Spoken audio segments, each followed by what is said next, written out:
¿Hay alguien del otro lado? Hola, profe. Hola, buenas tardes. Hola.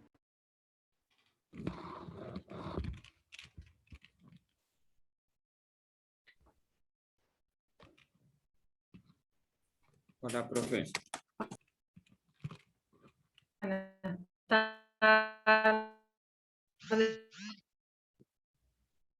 Buenas tardes, profesora.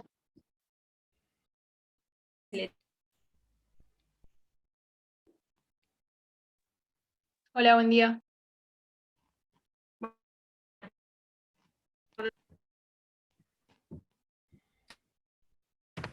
Se tildó, ¿no? Sí. Está tildada. ¿Me escuchan bien? Más o menos, se cuelga, No, profe. profesora, se escucha muy cortado. Por momentos se pierde completamente.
A ver si ahora me escuchan.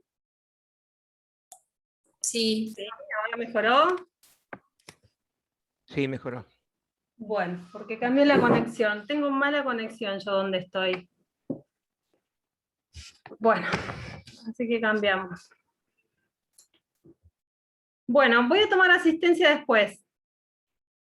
Porque algunos llegan un poco más tarde y para no estar otra vez tomando asistencia, ¿sí? Bueno. Bien, bueno, vamos a continuar con el tema de prueba. Vamos a ver prueba informativa. Yo creo que podemos llegar a terminar los temas hoy. Tenemos algunos medios de conclusión del proceso, modos anormales de conclusión del proceso, así que yo creo que podríamos terminar hoy, ¿sí? Si le ponemos dinámica. Bueno, y si no, terminaremos la semana que viene. ¿Vieron algún otro medio probatorio? Sí. ¿Estuvieron viendo otro? ¿No? No, yo seguimos No, viendo la profe, parte parte general. general. No vimos todavía. Bueno, ya lo van a ver.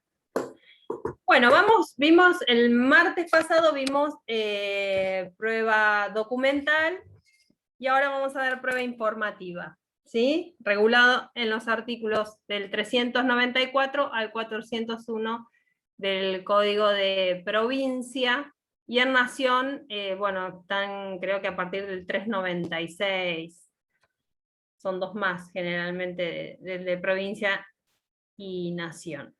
¿Qué es la prueba informativa? Es el medio probatorio que tienen las partes para incorporar datos al proceso, ¿sí? Sobre hechos concretos, controvertidos, como ustedes habrán visto ya que es objeto de la prueba, y que estén claramente individualizados. Se incorporan datos, se incorpora información. ¿Para qué? Para que las partes puedan, de alguna manera, dar fundamento, ampliar el fundamento, abonar sobre la veracidad de sus dichos, de sus postulados, ¿sí? Es la manera que tienen entonces de incorporar al proceso datos, información. Esa es la prueba informativa. La viabilidad o no de esta prueba también va a depender de que las partes identifiquen concretamente cuáles son los hechos, individualicen cuáles son esos hechos concretos que van a ser objeto de la materia de la prueba informativa. ¿Qué es lo que se pide de los informantes? No es documentación en principio, sino lo que se pide, como le dijimos, datos.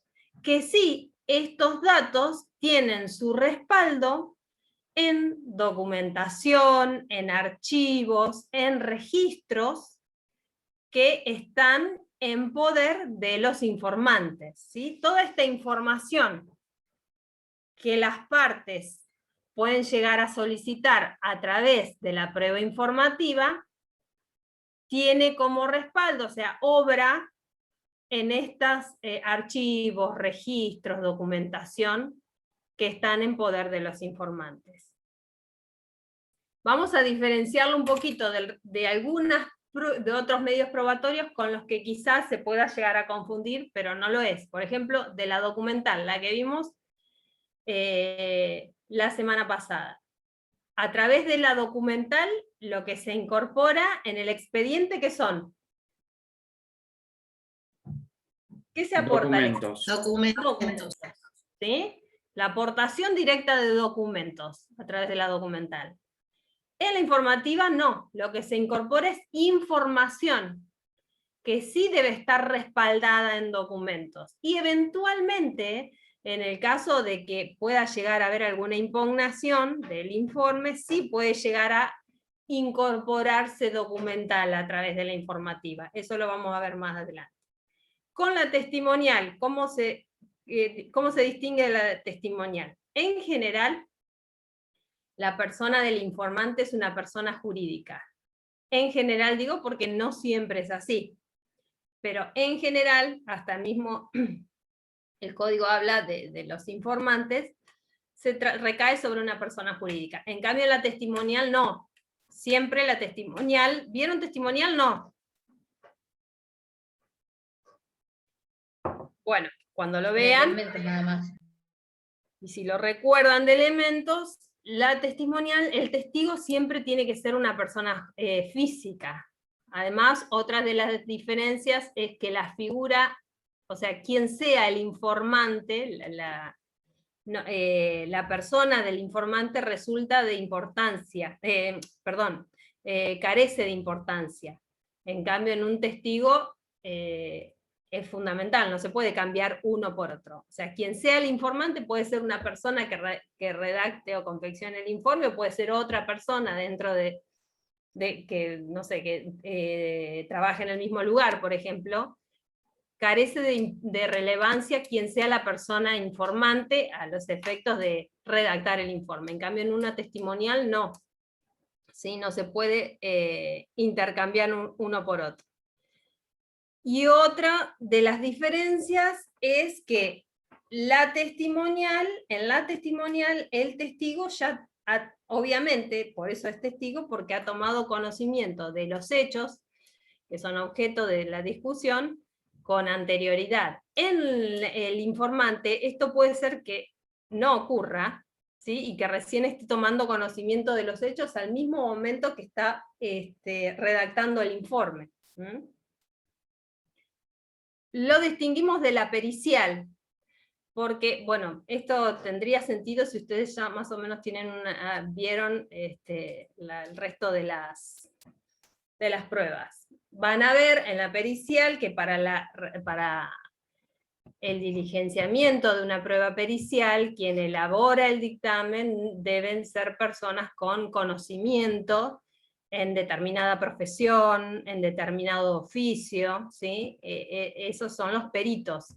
En cambio, en una informativa no se requiere de este conocimiento, ¿sí? Acá lo importante y lo que tenemos que tener claro en una prueba informativa es que se van a brindar datos, se va a brindar información que tiene respaldo en los archivos o en los documentos, en los registros que obran en las entidades o en la persona del informante, ¿sí?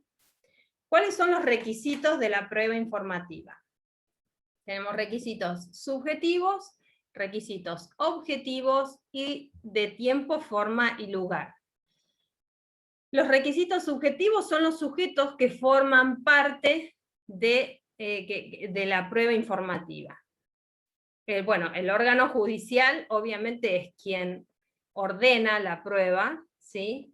El promotor de la prueba, y también es el destinatario, porque el informe va a ir dirigido hacia el órgano judicial.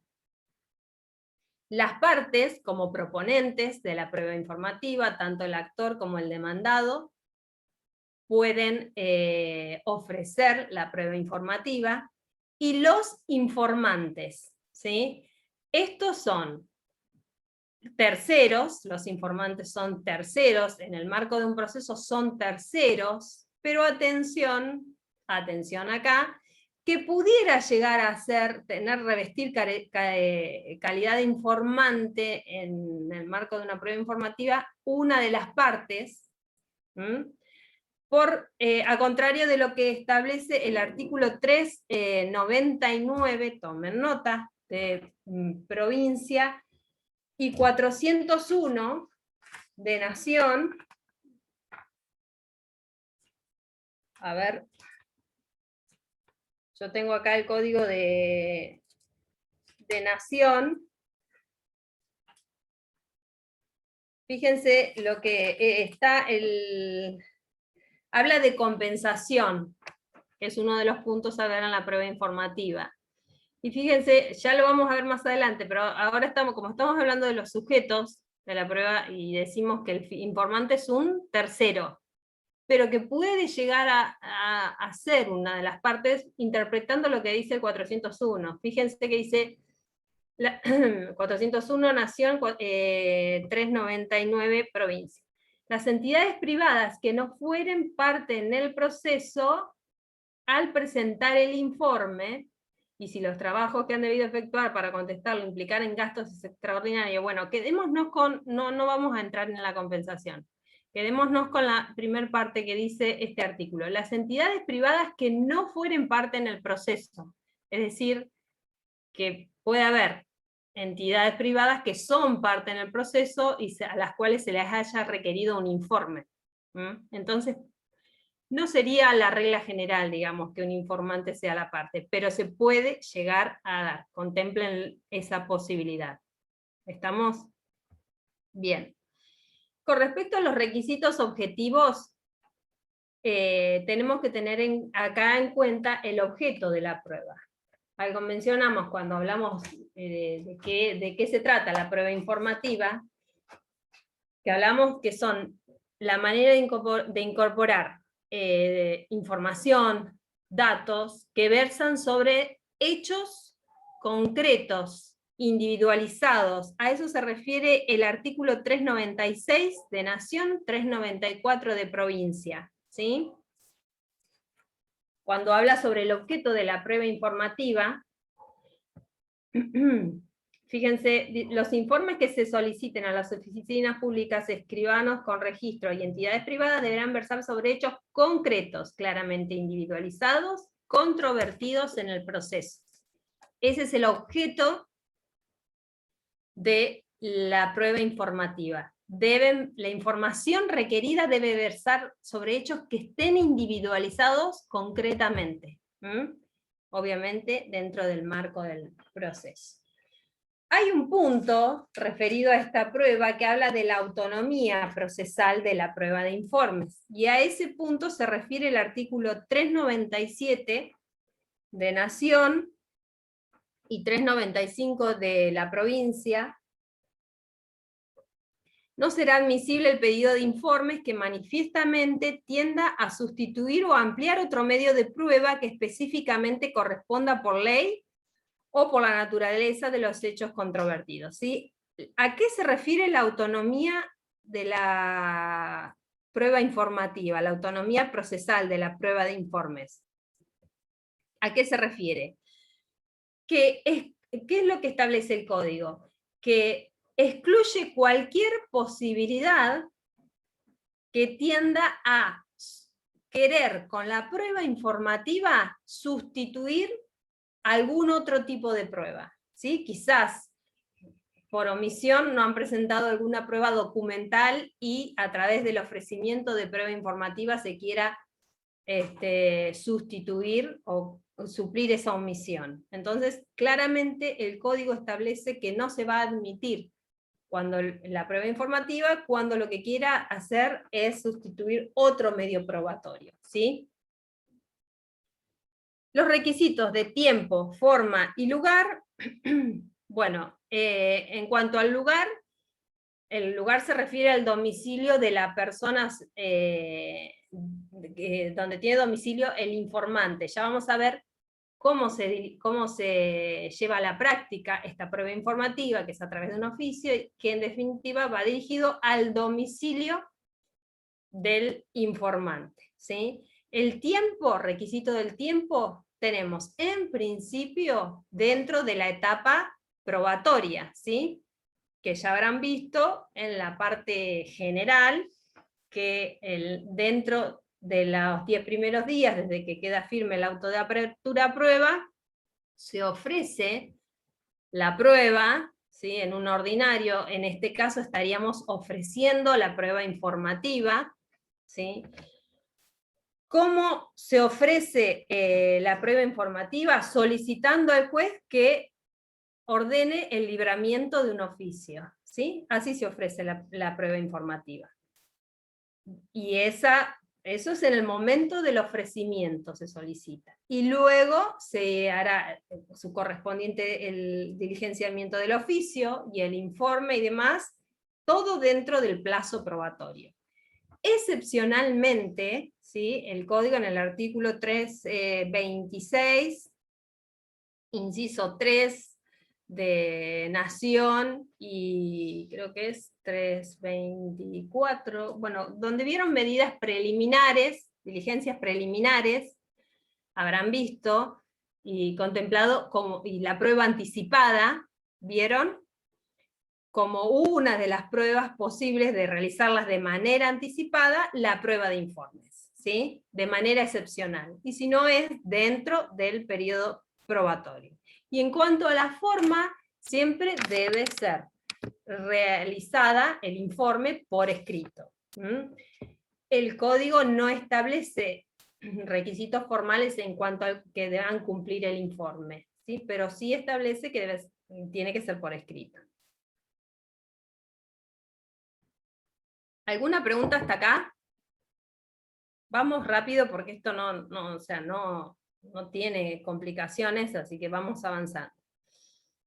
¿Cómo es el procedimiento probatorio de la prueba de informes? Bueno, como dijimos, ¿cómo se ofrece? Dentro del plazo que ya mencionamos, se solicita al juez que ordene el libramiento de un oficio a determinada entidad, ¿sí? Como por ejemplo puede ser a una institución médica, a una clínica, ¿sí? Para que dentro del plazo que el juez establece, informe sobre los siguientes hechos. 2 puntos, y ahí se empiezan a detallar los hechos sobre los cuales se quiere recibir el informe, tal como lo dice el artículo 396, tienen que estar concretamente individualizados, para que informe si el día 12 del 4 alrededor de las 23:15 horas, el señor fulano de tal ingresó por guardia a dicho nosocomio, por ejemplo. Segundo punto, para que informe si al ingreso del señor fulano de tal fue atendido por el doctor o se le aplicó determinada, ¿sí? Se deben claramente establecer cuáles son los hechos sobre los que se quiere que el informante proporcione los datos, ¿sí? Estos datos tienen que tener su respaldo en la documentación, en este caso, por ejemplo, si existe una historia clínica, ¿sí? Que en su momento puede llegar a ser pedida para que se incorpore, se presente en el expediente. En cuanto a la redacción del oficio, sí el código establece cómo debe ser. Artículo 398 de provincia y 400 de nación. ¿Por qué? Porque establece cómo deben ser la forma de estos oficios, qué es lo que se debe consignar en estos oficios, porque son los abogados, es decir, la parte interesada, la parte que propone la prueba informativa, es la encargada de confeccionar el oficio, ¿sí? Este oficio lo controla el juzgado y es el abogado el encargado de confeccionarlo, firmarlo, dejarlo a control y además diligenciarlo, ¿sí? Salvo algunos supuestos particulares de algunos oficios determinados según a quién vayan dirigidos, que el Código de Nación menciona al Poder Ejecutivo, presidente, ministro, bueno, salvo excepciones, los oficios son firmados por los letrados, salvo estas excepciones que van a ser firmados por el juez. En la generalidad, los oficios son firmados por los letrados, es decir, que el abogado debe confeccionarlo, firmarlo, dejarlo a control, el juzgado lo devuelve controlado, y es el abogado quien lo diligencia, lo lleva al lugar, al domicilio del informante. Además, sí. Pero ¿eso es como regla o como facultad del abogado? No, lo La debe... confección, firme el diligenciamiento. Lo realiza el abogado porque lo establece el código. Artículo 403-98, como les mencioné, dice: los pedidos de informes, testimonios y certificados, así como los de remisión de expedientes ordenados en el juicio, serán requeridos por medio de oficios firmados, sellados y diligenciados por el letrado patrocinante. Obviamente esto incluye también al apoderado, ¿no? Con transcripción, y acá va el recaudo que debe cumplir el oficio, con transcripción de la resolución que los ordena, ¿sí? Se debe transcribir la parte correspondiente a la resolución donde ordena el libramiento del oficio, ¿sí? Eso debe estar transcripto en el oficio, con transcripción de la resolución que los ordena y que fija el plazo en que deberán remitirse. Deberá asimismo consignarse la prevención que corresponda según el artículo anterior. Acá está hablando de la aplicación de las astreintes, ¿sí? O multa en el caso de incumplimiento. Entonces, es el abogado, acá dice patrocinante, obviamente comprende al apoderado, ¿sí? Que es el encargado del diligenciamiento también. Salvo algunas excepciones, como les dije, en su mayoría son firmados por el letrado. Profesora, y ¿Sí? los oficios que excepcionalmente firma el juez, también los diligencia el letrado. Siempre los va a diligenciar el letrado. Después, o sea, cuando lo lleva al lugar, se les da... Bueno, actualmente hay algunos oficios que se hacen ya por vía electrónica, ¿sí? Sobre todo Sí, algunas... entidades como AFIP, ANSES, todos esos tipos de entidades tienen domicilio electrónico. Claro, tienen domicilio electrónico, ¿sí? Y constancias también bueno, eso, pero lo que aún no, lo que se hace todavía en soporte papel, siempre va a ser el abogado el encargado. Y luego el informe va directamente al expediente, ¿sí? Al juzgado. El informe se remite, o sea, la contestación del oficio se remite directamente al juzgado.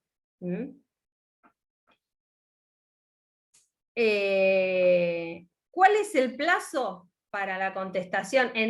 No me quiero ir olvidando nada. Cuando en el supuesto caso que el abogado lo lleva de manera presencial y en soporte papel a la entidad, ¿sí? Al informante, en ese momento se le expide un recibo, generalmente es una copia del mismo oficio, donde consta la fecha en la que fue recibido y por quién fue recibido, y esa constancia de recepción se agrega al expediente, para tener en cuenta el plazo que tienen las entidades para la contestación. Y a eso vamos ahora. ¿Sí? ¿Está claro? Tienen que tener en cuenta esto del plazo y cuándo se vence el plazo, porque de esto depende también una posible caducidad de la prueba que ahora vamos a ver. Así que ténganlo presente. ¿Cuál es el plazo para la contestación del informe? Es decir, ¿cuánto tiempo tienen las entidades requeridas para presentar el informe? Provincia distingue entre si es pública o privada la entidad.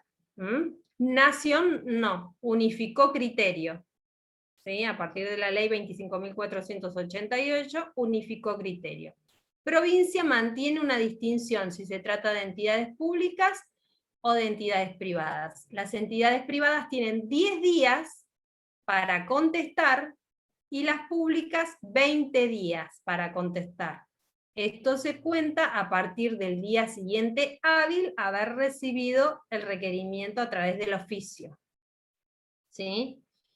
En nación, tanto públicas como privadas, tienen...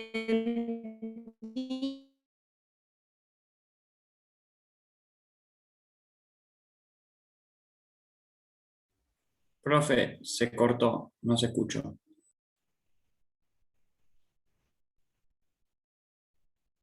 Se cortó.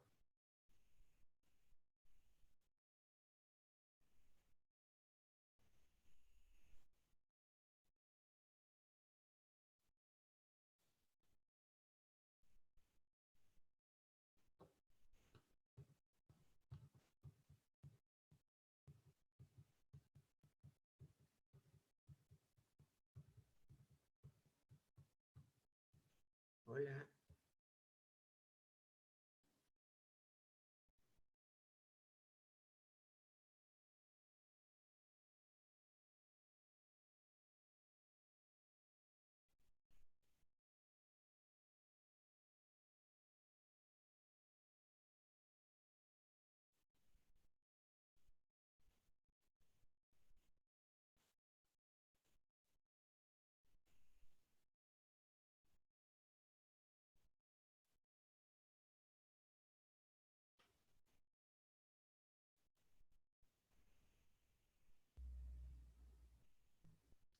Se cayó la profesora.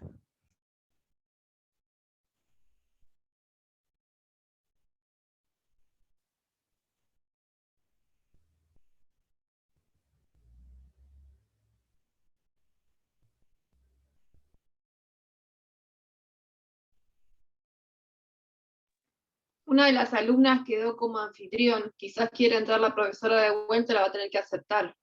O no, no sé cómo es. Sí, sí, quedé yo, pero hasta ahora no apareció. No apareció, ok.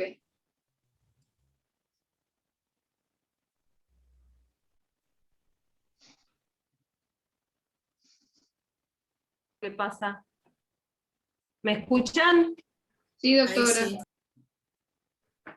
No sé por qué se corta. Bueno, seguimos. ¿Me escuchan? Sí, doctora, la escuchamos. Sí, la escuchamos. Sí. ¿Qué hago? ¿Qué es lo que pasa? ¿Salgo yo sola de la ¿O se desconecta directamente la reunión? No, debe ser, tenés mala señal, supuestamente aparece, profesora. Como Claro, estás en debe ser rojo. Debe ser que no tenés Ahora- buena señal en esa parte de la casa. Sí, pero yo cambié mi conexión, pero bueno, no debería suceder. Bueno, perdón. Bueno, estamos en el plazo para la contestación, ¿sí? Me habían dicho que no se había Nación, escuchado. Cuando muy avancé, Sí. porque si no yo sigo hablando y cuando los veo que están muy quietitos es que yo me quedé sola. Así que si se mueven, por ahí veo que están, claro. Ya me parecía que estaban muy quietos. Yo seguía hablando y estaban muy quietos. Yo sigo hablando, de golpe, seguía hablando unos minutos más. Por eso, si veo que se mueven y respiran, ¿ve? Ahí se les quedó Daniel. Bueno, ahí se acomodan. Bueno, entonces yo si no quedo hablando sola. Bueno, vamos con el plazo de contestación, dijimos. Artículo 396 de provincia, que establece distinción de plazos entre entidades privadas, 10 días, nación, 20 días, y el Código de Nación, artículo 398, unifica los plazos en 10 días. Ahora, esto no es un plazo inflexible, ya que el juez, después cuando vean el artículo van a ver que el juez está facultado para reducir este plazo o para ampliarlo según la naturaleza de la cuestión, según las circunstancias, según de qué se trata el informe y demás, ¿sí? Establece sí un plazo el código, pero el juez está facultado para que pueda llegar a disponer de otro plazo. Con respecto a la contestación, en estos mismos artículos lo menciona el código, y ahí establece algunas pautas para, digamos, los informantes. ¿Y qué es lo que establece? Que no pueden imponer otros requisitos que la ley no establezca, en cuanto a cómo deben ser los oficios o el requerimiento. Bueno, prohíbe la imposición de cualquier otro recaudo que la ley no establezca, como así también prohíbe la imposición de aranceles que no estén establecidos por ley.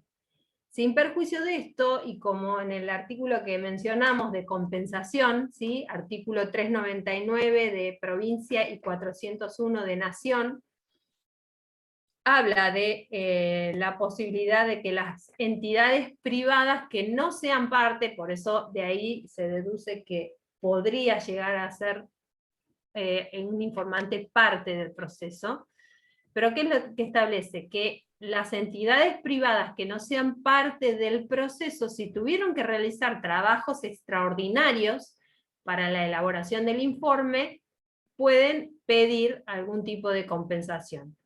Obviamente, de este pedido se va a dar tras las partes y lo va a resolver el juez. Hay distintos supuestos del informante, distintas posturas que puede adoptar el informante. ¿Qué puede hacer? Puede negarse a responder por razones de secreto o reserva, ¿sí? Si la información que se le está solicitando está abarcada por el secreto profesional o la reserva, ¿sí? O puede llegar a ser que no pueda contestar dentro del plazo que se le está, que el juez le impone, o puede ser que directamente no conteste o se niegue a contestar sin causa justificada. Al primer supuesto, ¿sí? La negativa a contestar, se refiere al artículo 395 de provincia y 397 de nación. Dispone, cuando el requerimiento fuere procedente, el informe o la remisión del expediente solo podrá ser negado si existiera justa causa de reserva o de secreto, circunstancia que deberá ponerse en conocimiento del juzgado dentro del 5º día de recibido el oficio, ¿sí? Frente a esta situación, si se configura esta situación, dentro del 5º día de recibido, el informante debe manifestar esta situación al juez, y obviamente, en definitiva, es el juez quien resuelve si se configura un supuesto de reserva o de secreto profesional, ¿sí? Dado el caso, si el juez no considera que está abarcado por esa causal, ordenará el informe.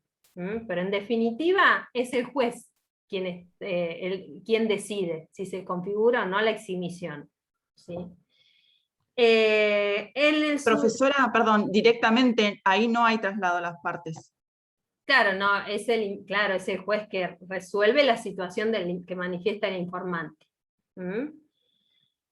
En el segundo supuesto, la imposibilidad de presentarlo dentro del plazo.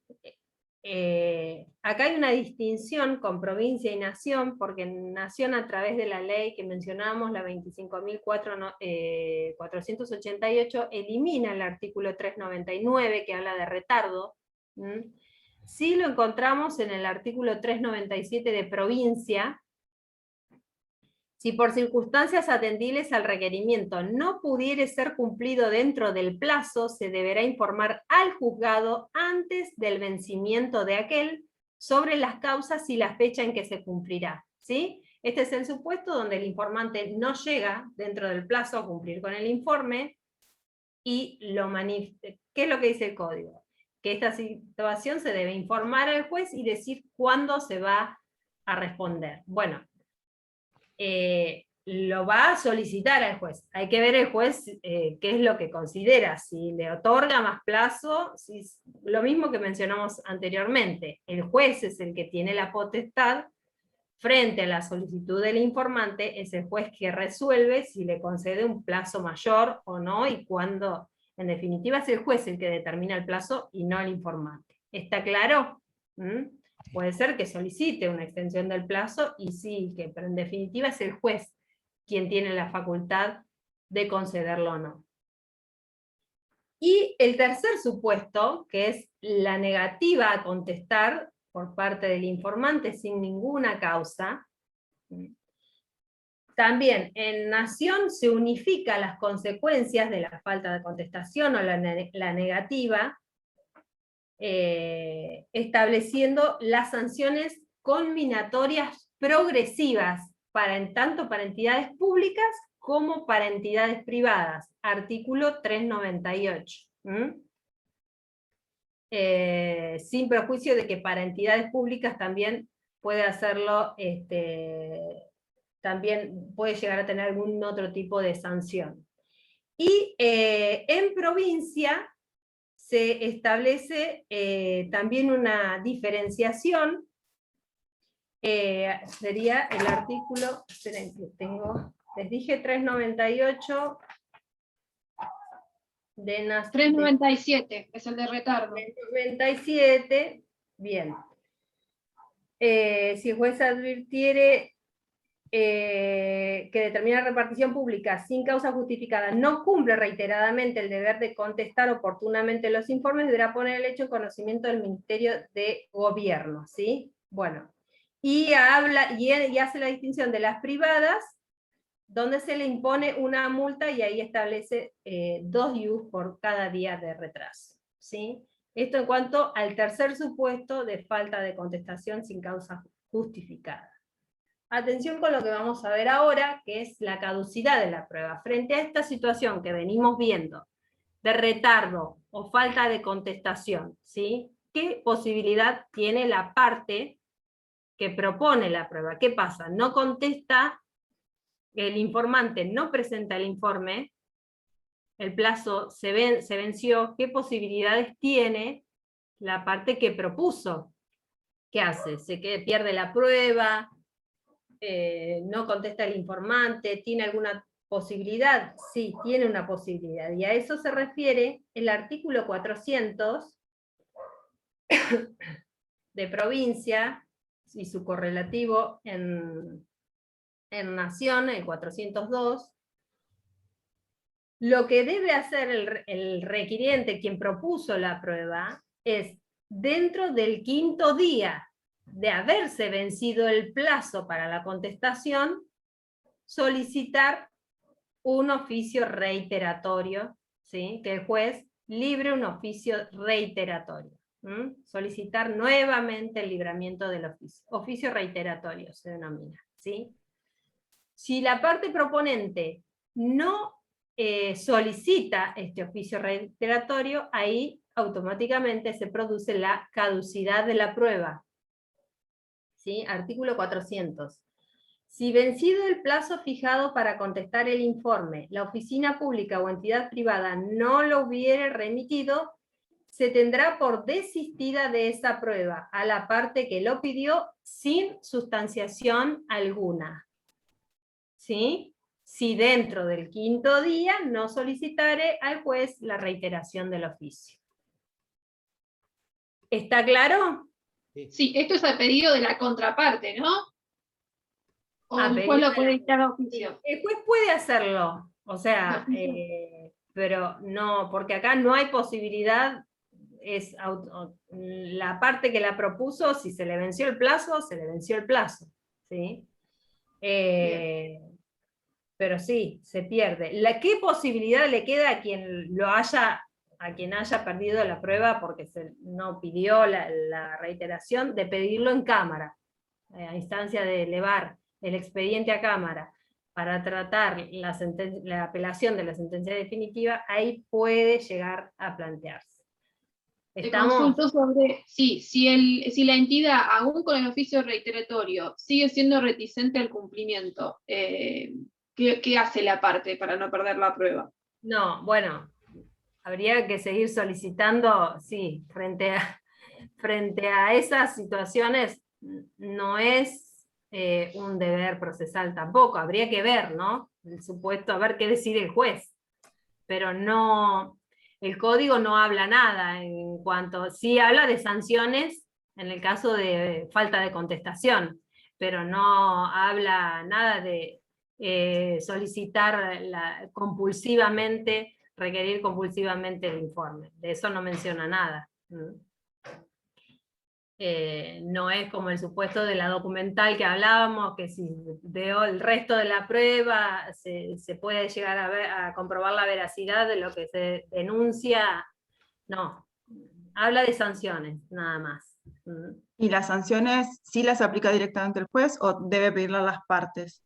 No, lo aplica La el parte. juez. Y los informantes sí pueden llegar, lo dice el código, los informantes sí pueden llegar a apelar esto, pero eso va a tramitar por expediente separado. Con respecto a la presentación del informe, ¿sí?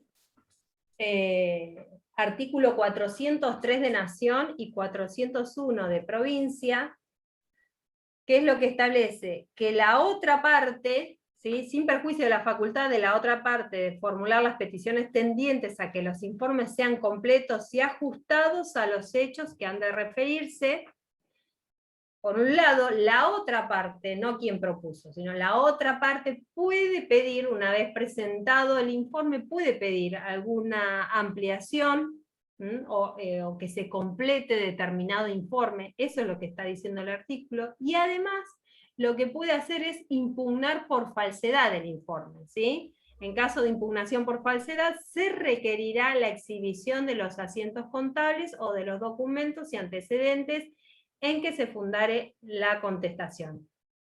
Es decir, que por un lado la parte contraria está facultada para pedir que ese informe presentado se complete, o se amplíe, o se mejore, ¿sí? Como un oficio ampliatorio. Pero además, en el caso de impugnar por falsedad ideológica, sería, es decir, cuando a criterio de esta contraparte no coincide lo informado con la documentación respaldatoria. Entonces impugna por falsedad y solicita que se exhiba la documentación en la cual tiene respaldo el informe. Y acá es cuando se incorpora la documentación en el expediente, ¿sí?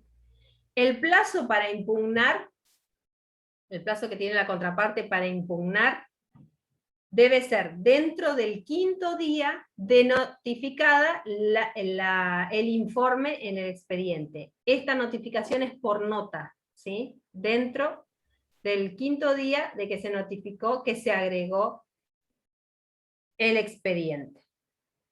Estamos en el artículo 403 y 401. Puede ser... Por nota se refiere al Ministerio de Leyes y por día de nota. Exactamente, exactamente. ¿Mm? Puede ser que es lo que dice el código, que puede ser que al momento de solicitar la exhibición de los documentos se niegue el informante, ¿sí? Con justa causa. Esto queda a criterio del juez. Es decir, si el juez considera que está comprendido dentro de la causal, el secreto, ¿sí? O reserva, puede ser que no confirme la exhibición de los documentos. Pero en el caso que si el juez considera que pese a estar comprendido dentro de reserva, considera que es fundamental para la resolución del litigio, puede ser que lo releve del secreto, ¿sí? O de la reserva, y que solicite la exhibición de los documentos, obviamente siempre tomando todos los recaudos que hagan a la cuestión en particular, ¿sí? ¿Está claro?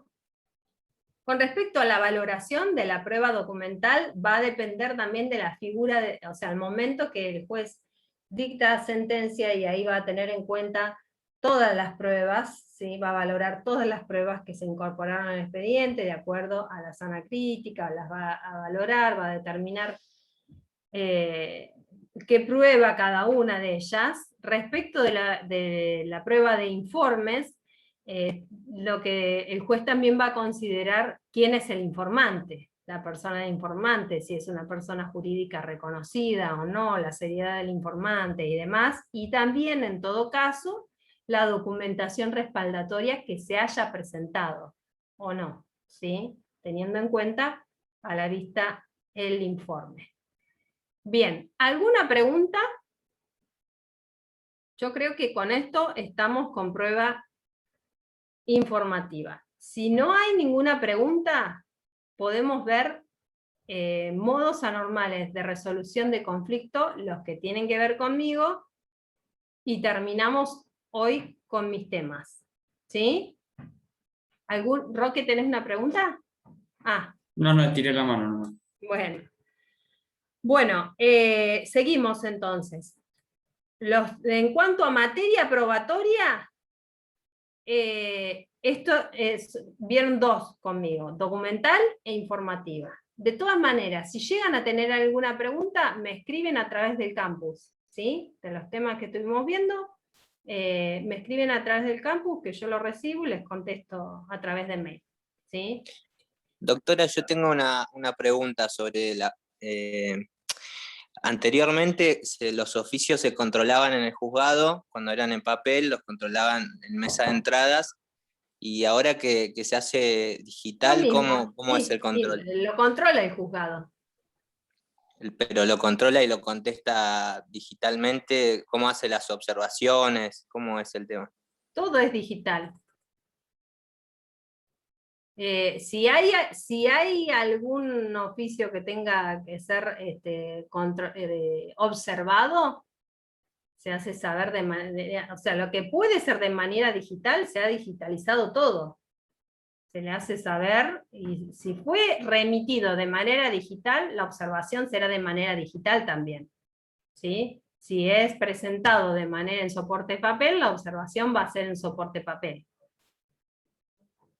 ¿Sí? Porque el oficio además va a ser acompañado con un escrito, ¿sí? Y donde acompaña oficio a los fines de su control o de su observación. Se proveerá ese escrito. ¿Entienden? Se proveerá ese escrito manifestando alguna observación. Sí, pero actualmente se conviven con los dos sistemas, digital y soporte papel. ¿Sí? Si yo tengo que hacer un oficio a una entidad privada que no está digitalizada, por ejemplo una escribanía, que a lo mejor no tiene una comunicación digitalizada, no digo que no tengan mail, pero ¿sí? Se puede hacer en soporte papel. Convivimos con los dos sistemas. ¿Mm? Bueno, ¿avanzamos? Bien, muévanse, que yo así veo que están vivos del otro lado. Genial. Bueno. ¿Vieron sentencia definitiva ya?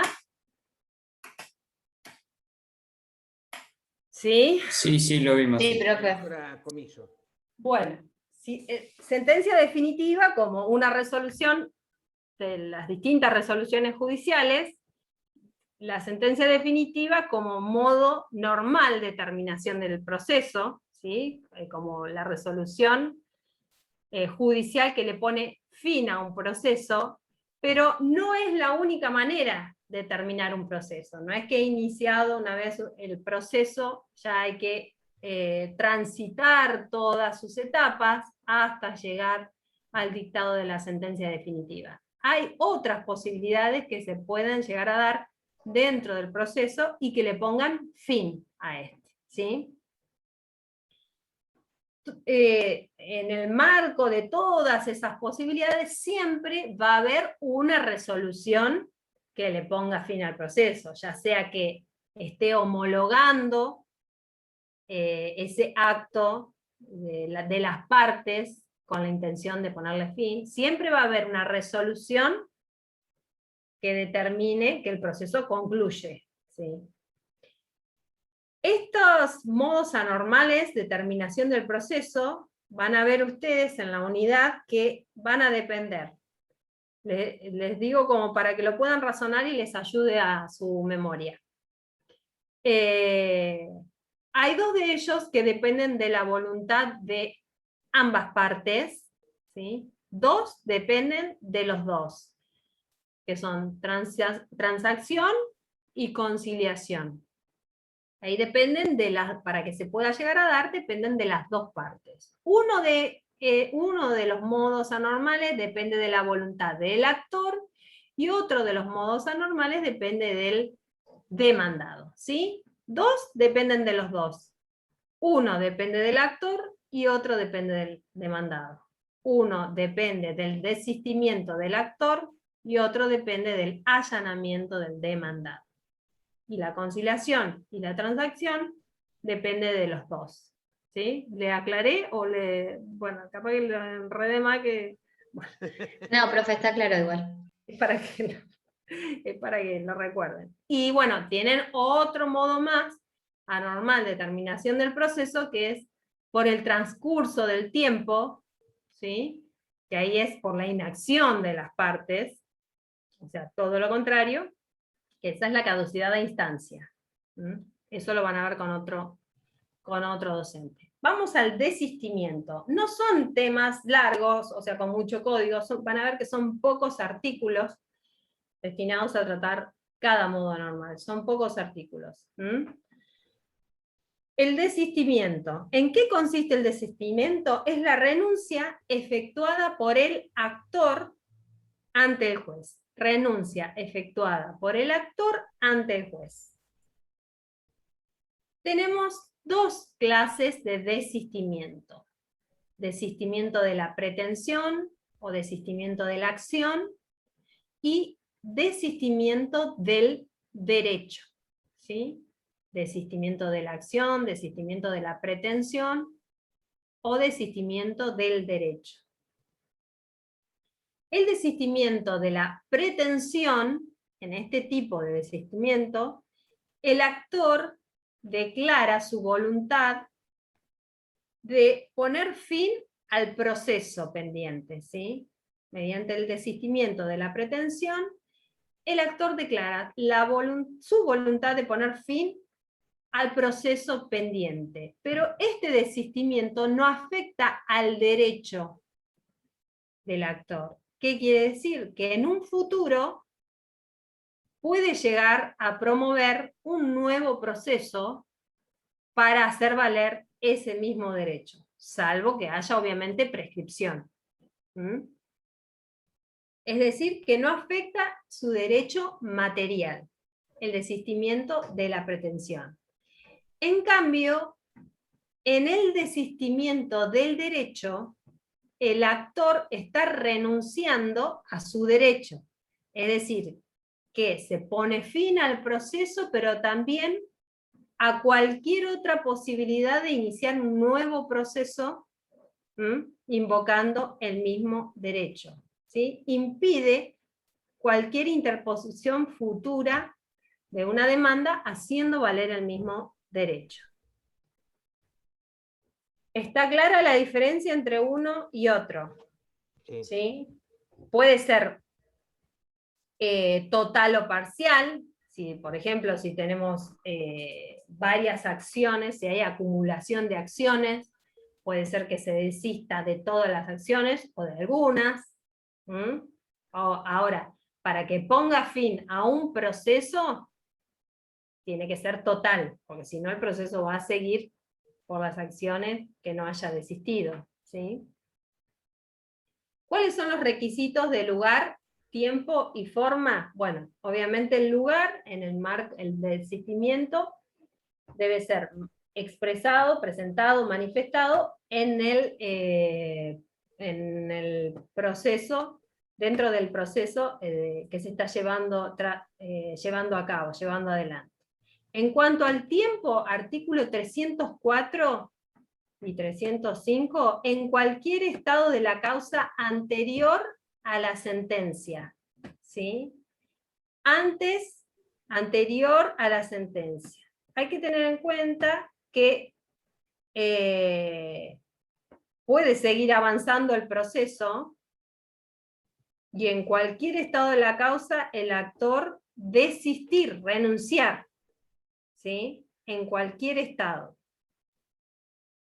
La forma debe ser por escrito,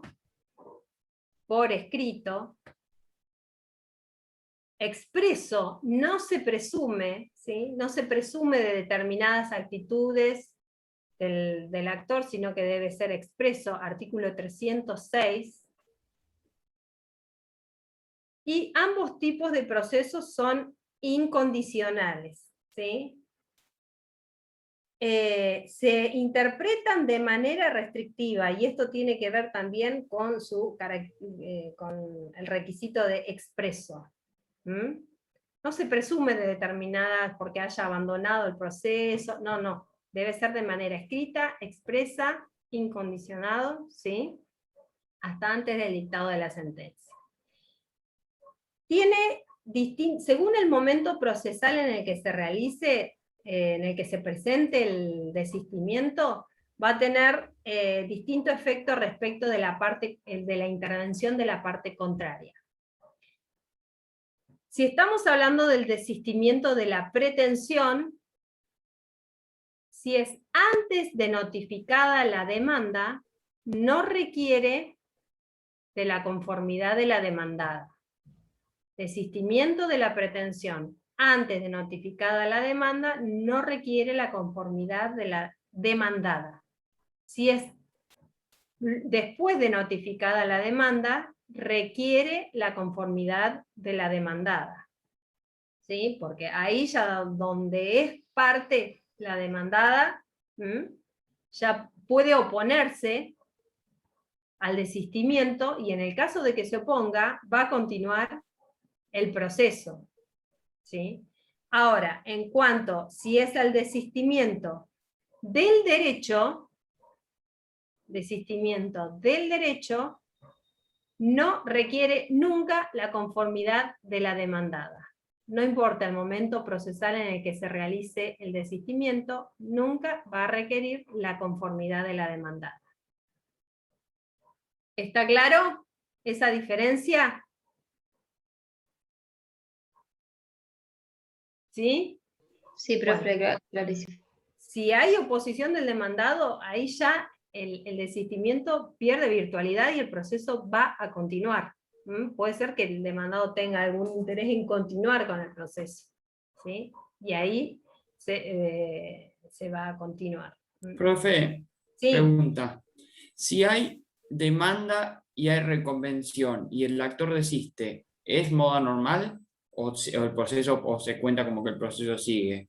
O sea, el proceso sigue, ¿no? Pero, o sea, no sería moda normal. Fue una pregunta medio tonta. Claro, el proceso va a seguir.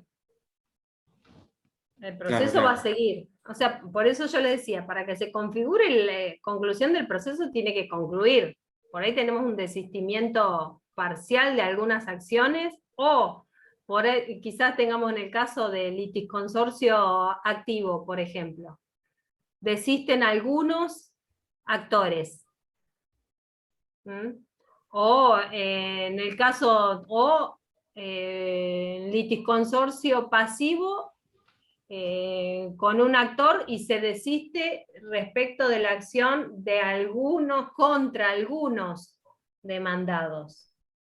También. Claro, porque habíamos dicho total parcial y me surgió justo la Claro. duda, pero No ni lo se va a pensé. configurar una conclusión del proceso, sino que el proceso va a seguir por las acciones o contra quienes siga en marcha el proceso. ¿Sí? De todas maneras, manifestado expresamente la voluntad de desistir, el juez dicta una resolución. ¿Sí? La resolución tiene la forma de sentencia interlocutoria, ¿sí? En cuanto al desistimiento que el juez rechaza, tiene la forma de sentencia interlocutoria, y continúa con el proceso. ¿Sí? Si el juez rechaza el desistimiento, sentencia interlocutoria, artículo 162, y continúa el proceso. En el caso de que el juez haga lugar al desistimiento, lo va a homologar, se va a pronunciar sobre las costas, que en principio corresponde imponer a quien desiste, ¿sí? Artículo 73, y se regulan los honorarios profesionales. ¿Estamos? ¿Se puede llegar a revocar el desistimiento? Se puede llegar, es revocable o retractable, ¿sí? Artículo 306. Ahora tiene un límite. ¿Hasta qué momento? Artículo 306, hasta tanto el juez se pronuncie, y dice hasta tanto surja del expediente, en el caso del desistimiento de la pretensión, la conformidad de la contraria. Es revocable o se puede llegar a retractar. Son pocos artículos. Lo que tienen que tener en claro es que hay dos clases de desistimiento, y qué implica cada uno: desistimiento de la pretensión, desistimiento del derecho. ¿Qué implica cada uno? La posibilidad de poder promover un nuevo proceso o no, según el tipo de desistimiento, y cómo varía la intervención de la contraria en el caso de que la requiera o no, cuándo la requiere y cuándo no. ¿Sí? ¿Alguna pregunta? Por eso les dije, esto de desistimiento nace de la voluntad de una de las partes, que es el actor. ¿Sí? Vamos ahora a la conciliación, que en este modo anormal de terminación o culminación del proceso depende de la voluntad de las dos partes. La conciliación consiste, como modo anormal de terminación del proceso, es un acuerdo que realizan las partes para poner fin al litigio, y tiene como particularidad la conciliación, la participación del juez, porque esta conciliación se realiza en el marco de una audiencia celebrada dentro del proceso destinada a tal efecto. ¿Sí? La particularidad que tiene la conciliación es la participación activa del juez en la conciliación. En el marco de una audiencia, dijimos, se celebra, que puede llegar a ser pedida por una de las partes, o puede ser que el juez, dentro de las facultades que tiene el juez,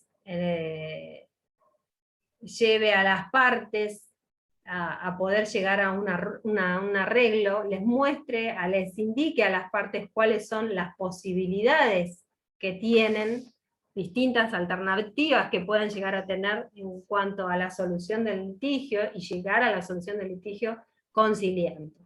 En cuanto a los requisitos de tiempo, forma y lugar, el lugar es en el marco del proceso, dentro del marco del proceso, en cualquier estado del proceso, hasta antes de que la sentencia quede firme, de la sentencia definitiva quede firme. Artículo 360 de inciso 1 de Nación establece que el juez debe invitar a las partes a llegar a una conciliación. ¿Sí? Le establece al juez que tiene debe llegar. ¿Por qué? Llegamos a una conciliación en el marco de la audiencia del 360 y nos evitamos llevar adelante todo el proceso, ¿sí? Arrancar con la etapa probatoria y demás. Entonces, por eso en el inciso 1, que es lo primero que el juez debe invitar a las partes a intentar llegar a una conciliación a través de la propuesta de fórmulas conciliatorias, es decir, poder mostrarle a las partes las maneras en que pueden llegar a una solución del conflicto. En el marco de una audiencia, y en el caso de llegarse a través de esta audiencia a la conciliación, se va a labrar un acta, ¿sí? Donde... Bien, bárbaro. Se labra un acta donde queda registrado el acuerdo conciliatorio. En el caso de que se llegue a un acuerdo conciliatorio, se homologa, ¿sí? Y con esto se pone fin al proceso. Profesora, ¿y entonces qué quiere decir? Que un juez puede dictar sentencia y antes de que ésta quede firme, una de las partes... Y en realidad sí podría llegar a ser. O sea, es raro que se dé, porque si llegamos a instancia de que llegue a dictar sentencia, pero podría llegar a alguna nueva situación que se dé, y obviamente que siempre se va a estar a favor de la conciliación. Siempre se va a estar a favor, pro a la conciliación. Artículo 309... Conciliación. Los acuerdos conciliatorios celebrados por las partes ante el juez, ¿sí?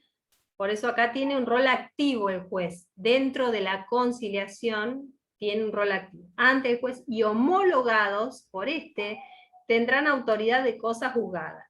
Se procederá a su cumplimiento en la forma establecida para el trámite de ejecución de sentencia. ¿Qué quiere decir esto? Que tiene la autoridad de cosa juzgada, y para exigir su cumplimiento con la homologación, o sea, frente al incumplimiento del acuerdo homologado, si en el caso que se tenga que exigir su cumplimiento, se ejecuta como si fuera una sentencia. Esto ya lo van a ver cuando vean ejecución de sentencia definitiva, pero como si fuera una sentencia definitiva.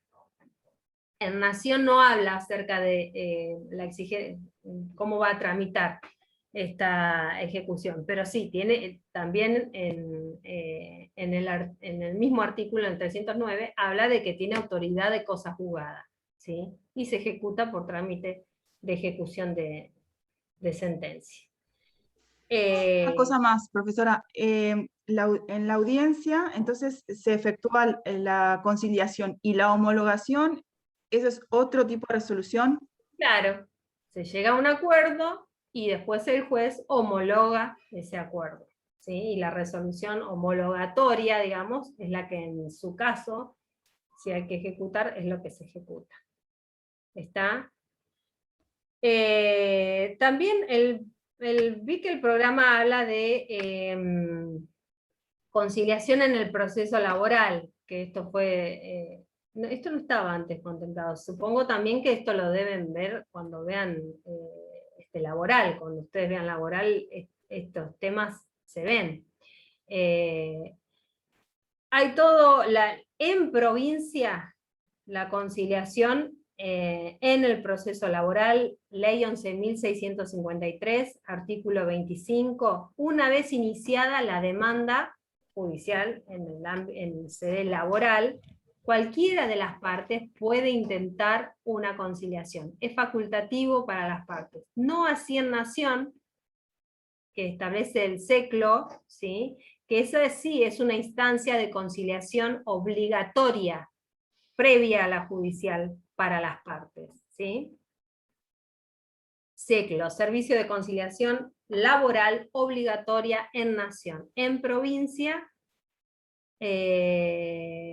no, artículo ley 10.149, esta es conciliación en sede administrativa, ¿sí? Ante el Ministerio de Trabajo, es opcional para las partes intentar una conciliación en sede administrativa, ¿sí? Antes de llegar a una instancia judicial. En Nación es obligatoria, en provincia tenemos una instancia administrativa opcional, y también tenemos en el marco, ya una vez iniciada la demanda judicial, también tenemos una posibilidad conciliatoria, opcional para las partes. Doctora, sí, perdón, volviendo a lo anterior, a lo laboral. La conciliación, usted habla de que se puede llevar a cabo en el marco de la audiencia en cualquier momento, perdón, en cualquier momento del proceso, ¿correcto? Sí. Antes de la sentencia, obvio. Y sí. Habitualmente es en la audiencia preliminar, ¿no? Y sí, siempre, o sea, y más ahora, siempre se está a favor de que las partes lleguen a una conciliación. Por eso ustedes van a ver que siempre hasta antes del dictado de la sentencia, o sea, sería ilógico que las partes presenten un acuerdo y que el juez diga, no, ahora ya no me van a venir, que ya hicimos todo esto, no van a decir que llegaron a un acuerdo. O sea, y cuanto antes se llegue a ese acuerdo y se evite todo el desgaste jurisdiccional que implica la continuación de un proceso. Economía procesal. Claro. Incluso a veces, también cuando están por apelar, también buscan llegar a un acuerdo. Claro, siempre se intenta la conciliación, siempre se va a intentar la conciliación. Obviamente, una vez que tenemos sentencia definitiva firme, ya está, pero eso es una cuestión lógica. Y en lo laboral tenemos una instancia administrativa en nación obligatoria de conciliación. ¿Sí? En provincia opcional. ¿Estamos? Eso en cuanto a conciliación. Allanamiento, que es otro modo anormal de conclusión del proceso, que también depende de la voluntad de las dos partes, ¿sí? Habíamos dicho, hay dos que dependen de dos. Y después, por un lado, tenemos uno que depende del actor y otro que depende del demandado. Vimos el del actor, vimos uno que depende de las dos partes, y este es el siguiente, el allanamiento. Este depende del demandado, ¿sí? El otro que depende de las dos partes es la transacción. El allanamiento depende de la voluntad del demandado, ¿sí? Que reconoce someterse a la pretensión del actor. En el allanamiento, el demandado reconoce someterse a la pretensión del actor, que planteó la demanda, obviamente. Es un acto procesal unilateral. Vimos la conciliación recién, que es un acto procesal que depende de las dos partes. Sin perjuicio de que el actor manifieste el allanamiento, obviamente el juez es el que debe considerar si se dan todos los requisitos para que se dé el allanamiento, como para poner fin al proceso. También, como lo vimos en el desistimiento, puede ser total o parcial, para que ponga fin al proceso debe ser total. También puede ser respecto de algunas acciones o respecto de la pretensión de algunos actores, ¿sí? ¿Cuáles son los requisitos de lugar, tiempo y forma? Lugar, como ya lo mencionamos en el resto, en el ámbito del proceso. Artículo 307 habla del allanamiento. Es un solo artículo, hablando del allanamiento. El demandado podrá allanarse a la demanda en cualquier estado de la causa anterior a la sentencia. Es lo que venimos mencionando, ¿sí? El juez dictará sentencia conforme a derecho, pero si estuviera comprometido el orden público, el allanamiento carecerá de efecto y continuará el proceso según su estado. Claro, el juez lo que hace es ver si se trata de derechos que son disponibles para las partes. Si pueden disponer de ellos, si está en condiciones de allanarse o no. Cuando el allanamiento fuere simultáneo con el cumplimiento de la prestación reclamada, la resolución que lo admita será dictada en la forma prescrita en el 103. ¿Sí? El allanamiento puede ser expreso o tácito. Expreso es cuando manifiesta claramente, concretamente, el demandado su intención de reconocer la pretensión del actor, de reconocerla como válida, lo manifiesta. El tácito puede desprenderse de cuando no manifiesta nada y cumple con la pretensión, ¿sí? Entonces, tácitamente él la está reconociendo. Siempre debe ser incondicionado. ¿Ustedes vieron allanamiento cuando vieron Costas? ¿Vieron allanamiento? Sí, con la doctora. Sí, sí. vimos. Bueno, entonces ahí ya habrán visto cómo debe ser el allanamiento para que configurado tal se lo exima de costas a quien se está allanando, ¿sí?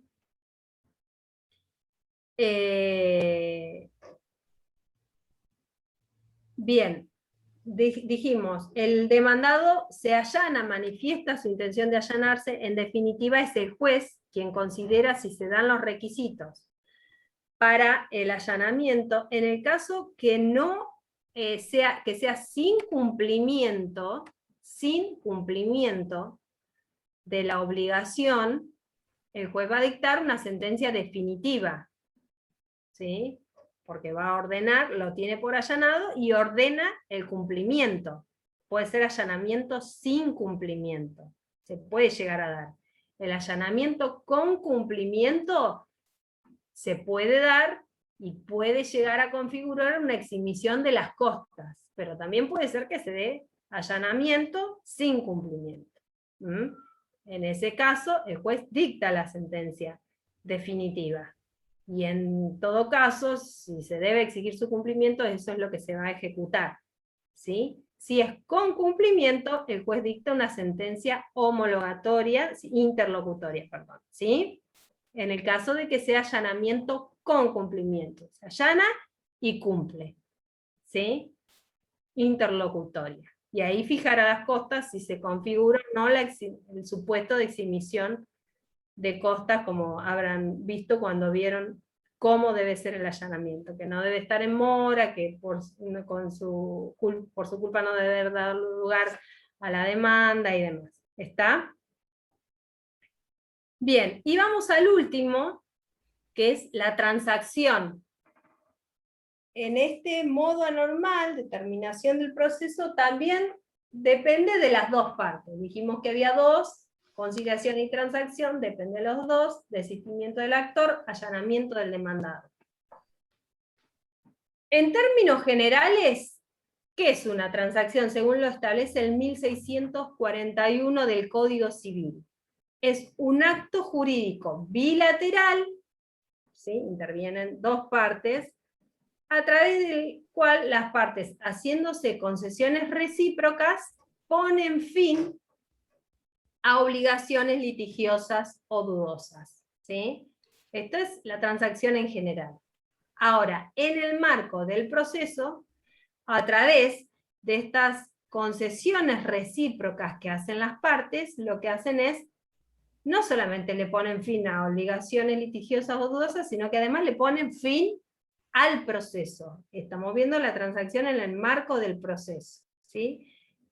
En cuanto a los requisitos de lugar, tiempo y forma, la transacción, a diferencia de como vimos en la conciliación que se hace en el marco de una audiencia con una intervención activa, con un rol activo por parte del juez, ¿sí? A través de las propuestas de fórmulas conciliatorias, en la transacción esto puede no ser así, porque puede ser que las partes lleguen a un acuerdo por fuera del expediente, por fuera del proceso, ¿sí? Puede ser que las partes se pongan de acuerdo afuera del proceso, y que este acuerdo lo traigan al proceso, lo presenten al proceso manifestando la intención de ponerle fin a través de este acuerdo. ¿Estamos en hora ya? Ah, falta. Bien. Estamos en claro cuál es la diferencia entre uno y otro, ¿sí? Puede ser que la transacción se dé por fuera, y las partes presentando un escrito donde firman ambas partes, se llegue a un acuerdo.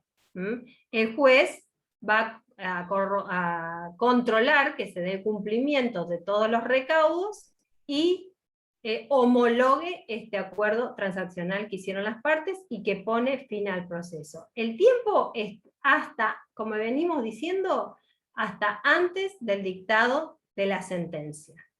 Está artículo, la transacción, la tenemos en el artículo 308, ¿sí? Hasta antes del dictado de la sentencia. Siempre el juez va a controlar el cumplimiento de los recaudos y que el derecho sea disponible para las partes y sobre los cuales las partes puedan llegar a acordar. Este acuerdo homologado después va a tener la fuerza para exigir su cumplimiento como si fuera una sentencia definitiva.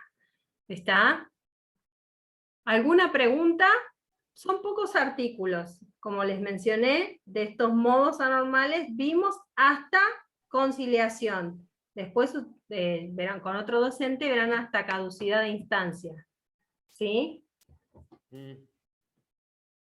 Esperen que yo voy a hacerla más fácil, les voy a sacar una foto a los que están. Pónganse lindos. Que ahí les saco una foto, así no perdemos tiempo con tomando asistencia. Bueno, ¿alguna pregunta? ¿Estamos bien? Bueno, hasta acá yo llegué con mis temas. Creo que la doctora Comiso también ya terminó con sus temas, ¿no? Sí. Bien. Nos Bueno. va a dar una clase de repaso la doctora.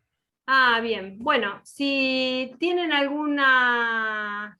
Vázquez, Carlos, presente. Bueno, yo acá lo...